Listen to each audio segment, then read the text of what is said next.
back to Unapologetically Woman. We're celebrating phenomenal women all across Kentucky who make no apologies for their perspectives or the impacts that they're making in the community. Today we're celebrating student Dr. Caci Hisle. Caci is a mom, a volunteer, a cosmetologist, and a medical student at the University of Kentucky. Unapologetically Woman, Dr. Caci Hisle, that's you. Congratulations. Hi, thank you so much for having me. So, you grew up in Frankfort. Yes, until I was 10. I grew up in Frankfort in a little pink trailer right across the street from the church that my great-grandma started. And then my mom remarried when I was 10, and we moved here to Lexington. And you've been here because you graduated from high school, from Henry Clay High School. Yes, ma'am, I did, 2012. Tell us about your journey. My journey's a weird one, lots of twists and turns. I initially really had no plans on going to school at all, ended up doing well on my ACT in high school and was like, I guess I'll go to college. I tried to go to UK when I was 18 for kinesiology, just a simple bachelor's. I was about 2 months in, decided this is just really not for me. And you know, the old saying, idle hands do the devil's work. When I was not keeping myself busy with school, I ended up getting into some trouble. And that kind of sent me down a different direction. Ultimately why I went to cosmetology school, because I wasn't quite sure of my future. I don't regret going to cosmetology school. I still use my cosmetology license to this day. But I got pregnant with my daughter right after cosmetology school, like literally the month after I finished it. I worked pregnant all through my apprenticeship. They used to make you do an apprenticeship. And then I was working, I don't know, 8-9 hours a day. I had a little baby that I never saw. It was not the existence that I wanted for my life, and I decided that I really wanted to go back to school. Initially, I was thinking something that didn't really have too much responsibility, you know, maybe X-ray, maybe CT, something like that, in that kind of radiology realm. And I thought BCTC would be a good place to start. And so I started taking classes at BCTC. I realized that I actually did like school and I was doing really well. And then eventually, I kind of came to the point where I was going to have to choose, like, did I want to apply for that program? What did I want to do next? I did apply for the radiology program there at BCTC, and I did get a spot. However, I was having a conversation with one of my friends at a wedding, and she was like, you know, what are you going to do? And I said, well, I want to go to radiology, you know, to do X-ray tech right now, and then eventually go to medical school, maybe when Leonna's grown. And she just looked at me and she was like, why are you wasting your time? Like, just go for it. And I was like, well, I don't know what to think about that, you know. And then a couple days later, it was Mother's Day, and I was driving to our get-together, and I like just started crying out of nowhere, and I was like, that's it, like, I'm just gonna go for it, you know. So I denied that spot. I rejected taking it, and I switched my schedule to start working towards all the prereqs I needed for medical school, which thankfully I had gotten a lot of along the way already. But you have to have a bachelor's to get into medical school. That's something right. I didn't know. You know, getting into medical school is one of the hardest processes, I think, that's out there. I don't think people realize what goes into it, and not having a physician parent or like a very close family contact that could help me understand the process also made it hard. I had to research everything myself, hours and hours of like poring over, how am I going to do this? What do I have to do? And then eventually I settled on a bachelor's from UK in something called medical laboratory science. A lot of people don't know what that is. What does that mean? Medical laboratory scientists are the people who run your blood work. When you get your blood drawn, they are the people who receive those samples, not just your blood, your urine, your blood, your saliva, any type of a sample that comes from your body goes to the lab for processing, and the people who process it are medical laboratory scientists. It was an excellent program. I really loved it. I'm still really close with a lot of the people from the program, with the teachers from the program. I highly encourage anyone who is interested in, you know, microbiology or stuff like that to really pursue that. It's a great degree, and it's a great field. We need people. While I was doing clinicals for my MLS degree, I was applying for medical school. It was hard. It was very hard. I had to take the MCAT. I did not know that you apply for medical school a whole year ahead of time. Right. So I thought that I would graduate my MLS program in December and have a whole basically year, 6 months to a year to study for that test, figure everything out. I found out that no, I needed to do it in the next like 4 months. I had to throw my application together in those 2 to 3 months, all while doing clinicals at the same time. Had to take the MCAT to get into medical school. And that's no joke. No, the MCAT is hard.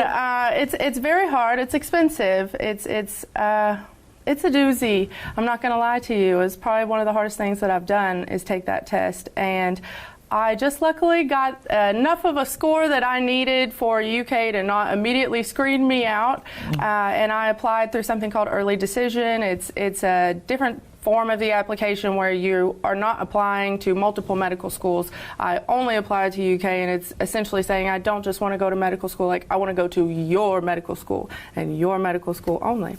And I got in. But during that time, you were also worried because you had some things on your background that you were worried about. I did. So as I had kind of talked about before, like getting in trouble, idle hands do the devil's work. I did unfortunately get into trouble and ended up with something on my background. I was lucky enough that it did not end up being a felony. For me, it ended up being, I don't remember what kind of a misdemeanor, but it was eligible for expungement after a certain period of time. And that period of time is, I think, 7 years.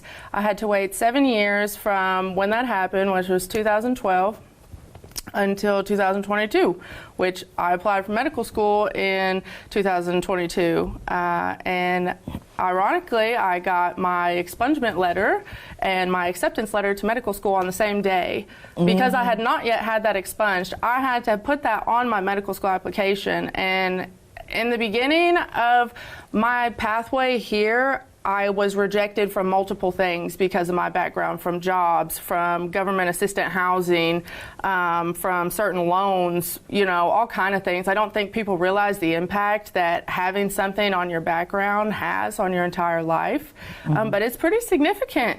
And, you know, I moved to one-parent scholar. One-parent scholar was a godsend for me, and after being rejected by so many other income-based housings, I thought they're going to reject me. And I was sitting there with someone I worked with at Supercuts. Her name's Trish. I will never forget this. And I had written a letter. I was like, I just need them to see me. I don't want you to look at that piece of paper and just like automatically just toss me out the window. Like, I need you.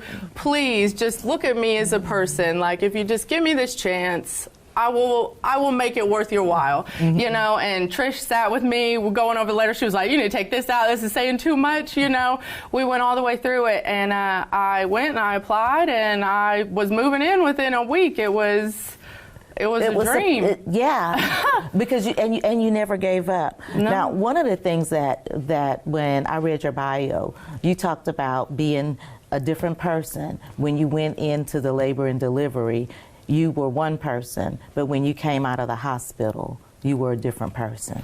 You know, Sharon, I had always intended on being the cool auntie who just like showed up to stuff and, you know, was on my world travels, doing my thing. You know, and then I got pregnant. It wasn't intended. It wasn't ever in my plans, but I mean, thank God, you know, she's the best. Sorry. She's so beautiful. You're so lucky to have her. She's the best. I know. She's the best. She's the best kid. Like, she's just my little sidekick. She's my cheerleader. She's everything. I had no idea what I was doing. I can't believe they let me leave the hospital with a child. And I remember the lady coming in and she was like, oh, you seem like you really know what you're doing. And I was like, no idea. No way, lady. You know, but it just kind of kicks in, you know. Yeah. They depend just do on your you. Best. Yeah, I would just watch her when she slept. I would get so nervous she was going to stop breathing or something. I don't know. I would freak out all the time. And then one day they're walking and talking and then they're a whole person. And they're doing all the things that you're doing and being there while you do it. I know. What a great role model that you are to her. Thank you. In your bio, you said that you were a non-traditional student in every sense of the word, a parent, not the right age, he had a criminal history, you already had a career job, you were on government assistance, and the list goes on and on. I know they probably looked at my application and was like, this is a weird one. Here you sit, a success story. You know, I had written in my, you have to write a personal statement as part of your application to medical school. And my personal statement was essentially, all of these people have taken a risk and invested in me, and here's what I have returned to them. Please, please, take this risk on me, invest in me, and I will return it to you tenfold. You know, and that's my mission. That's my mission. The best part about this year of medical school, the third year of medical school, has been physically taking care of the people that live in Kentucky. It's been the best. I have helped take care of people's grandpas, their mothers, their sisters, their friends. I've taken care of my friends. You know, it's great to be the person there in someone's time of need when they're the most vulnerable. And speaking of vulnerable, you're not afraid to be vulnerable with your patients. Oh no, we cry, we laugh, we hug, we hold hands, we tell each other stories. I mean, even if they're not my patient, when I'm on rounds and we just connect, we connect. I can't help it, you know. I call myself an empath. I feel what I feel like other people are feeling, and I try to adjust myself towards that and try to be what they need in that moment. Sometimes maybe I'm not the best, but I think a lot of the times I'm really good at connecting with people, young, old, rich, poor, a good mood, bad mood. Well, people really want to know that somebody else cares. Yes, indeed. And I just think that it's such a privilege to trust you in that moment, and a lot of doctors will tell you that. They will say it's a privilege to take care of you, and they genuinely mean it, because there's no other feeling quite like helping someone from the worst point up to a better point, you know. So how do your parents think about what you're doing and where you are? Well, my mom is definitely my biggest role model, definitely my biggest cheerleader. She herself is very much like me. I become more like my mother every day. My mom was always in nursing school or working. She has worked at Eastern State in some form or fashion for the last 30-something years, all while being a single mother herself, taking care of me and my sister, you know, and then eventually remarried and had my little brother and sister as well. But now my mom is an assistant professor at the College of Nursing. She's still working out at Eastern State. She works at somewhere called Bluegrass Community Health Center, which is a place for underinsured, no insurance, refugee-type patients. So she's a great role model. What is something that you think about her that you've never said to her? That's a good one. I mean, I think I might have probably said this in might have probably said this in the last couple of years, but like, I understand wanting to have a career and be a mother. You know, there's a time and a place for both, and I think that we as women deserve to have both. You shouldn't have to choose. If you only want to stay at home with your children, by all means, that is a career in and of itself. Taking care of children full time is no joke. But some of us would also like to pursue dreams and goals and things that we've had for ourselves and be a mother at the same time. And that's okay too. There's space for both, you know, so that would be my message. So for young girls and young women that are watching and thinking that they've made some mistakes along the way and that's it for them, what kind of advice would you give them?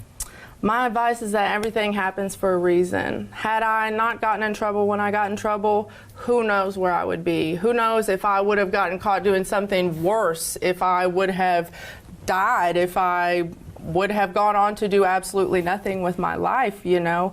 I think that the biggest thing to think about is that sometimes God makes you move that mountain so that other people can see that they can too, you know?